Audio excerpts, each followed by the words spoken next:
What's the meaning of a passage to India?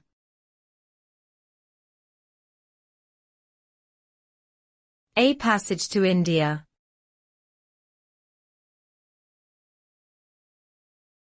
A passage to India.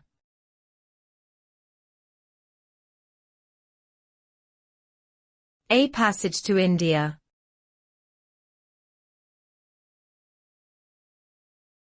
A passage to India.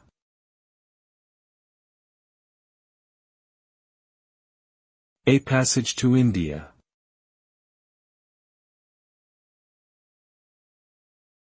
A Passage to India is a novel written by E.M. Forster that explores themes of colonialism, race, and cultural differences. The story follows the experiences of British and Indian characters in India during the early 20th century, examining the complex and often fraught relationships between them. Through vivid descriptions and nuanced characterizations, Forster creates a thought-provoking critique of imperialism and the impact it has on both colonized and colonizing societies.